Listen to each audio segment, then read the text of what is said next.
Nigel Williams foi internado quando criança e já esteve em 18 prisões diferentes. Mas o encontro com Cristo o libertou de seus vícios e automutilação, e agora ele ama compartilhar as boas novas com quem encontra.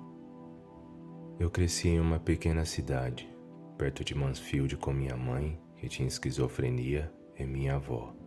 Eu não era uma criança bem cuidada. Eu brincava na rua desde os 5 anos. Além disso, era muito difícil me controlar.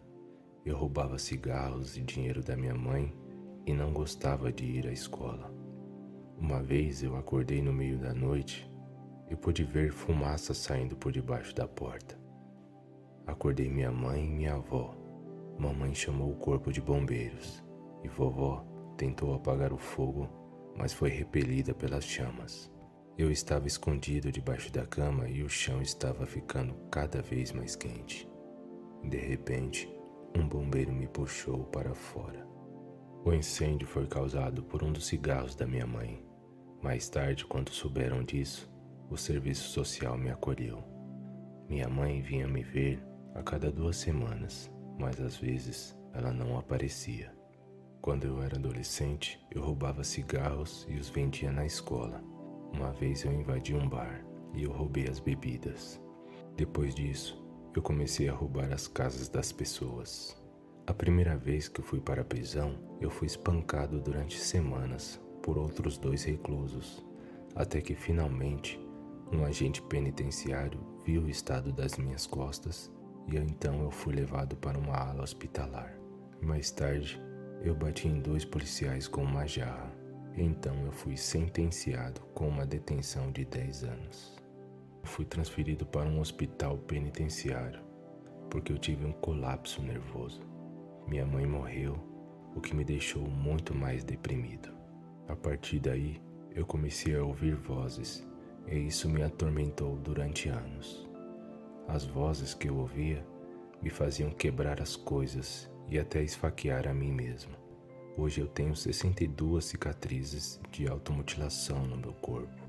Quando eu estava na prisão, eu fui colocado em confinamento solitário por meses, porque eu costumava me machucar e me meter em brigas. Eu entrei e saí de 18 prisões diferentes, 2 hospitais de detenção, dezenas de hospitais de saúde mental.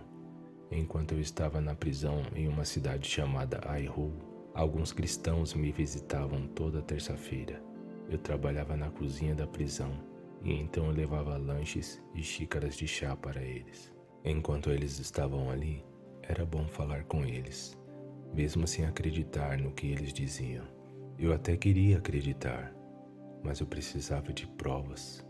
Eu queria uma prova de que Jesus era real. Uma das minhas perguntas era: como pode haver um Deus quando a minha vida está uma bagunça completa? As pessoas na prisão onde eu estava me espancavam com fronhas cheias de botas, potes e pedras. Eles riam de mim e me ridicularizavam. Então eu pensei, se um Deus existe, Ele não está nem aí para mim. Ele não quer saber de mim e eu não quero segui-lo. Quando esses cristãos chegavam, eu tentava dizer a eles que o Deus deles não era real e eu os criticava o tempo todo. Mas o único tolo lá era eu. Mas hoje eu estou tão feliz porque este Deus que eu negava teve misericórdia de mim. Certo dia tive uma experiência incrível na capela da prisão, quando esses cristãos oravam por mim. Eu fiquei cheio do Espírito Santo e de repente as grades da prisão não pareciam mais me segurar. Eu fiquei cheio de alegria, de paz e amor quando alguém me levou a Cristo. Mesmo eu estando em um hospital penitenciário, eu me senti muito livre. Eu saí correndo da capela e disse: Jesus está vivo! E um dos médicos disse: dá mais remédio para ele, enfermeira. Mas era porque eu estava experimentando pela primeira vez a presença do Espírito Santo. Depois que eu me tornei cristão, eu me senti muito culpado pelos meus crimes. Isso me atingiu como uma bomba. Durante anos eu sofri com vergonha e a culpa pelo que fiz nas casas das pessoas e por todas as drogas que eu vendi para elas. O inimigo estava tentando me manter preso. Pensei, você pode muito bem acabar com sua vida agora. Todo mundo te odeia. Você é um pedaço de escória. Você não tem o direito de ser cristão. Eu levei vários anos para superar aquela voz mentirosa. Antes eu costumava xingar o tempo todo, mas depois que eu fui salvo, isso foi consertado. Mas outros vícios levaram mais tempo. Um dia meu amigo Martin veio ao meu apartamento e viu um monte de latinhas empilhadas num canto.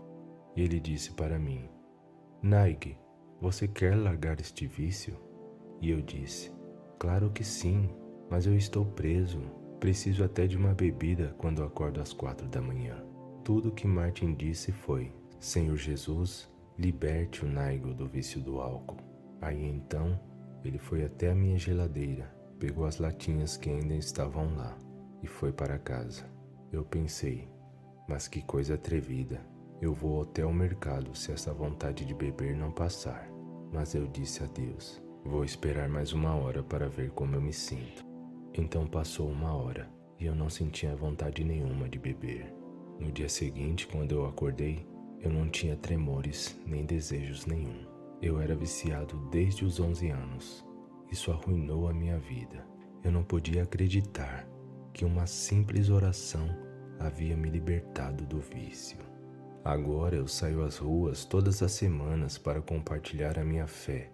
Mesmo com doença mental, ainda eu evangelizo porque eu sei que meu Deus é real.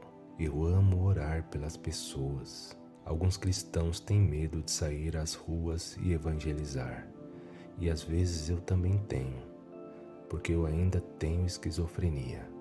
Mas Deus me dá capacidade de ficar em pé e pregar em um supermercado lotado em Sheffield e ver as pessoas virem a Cristo.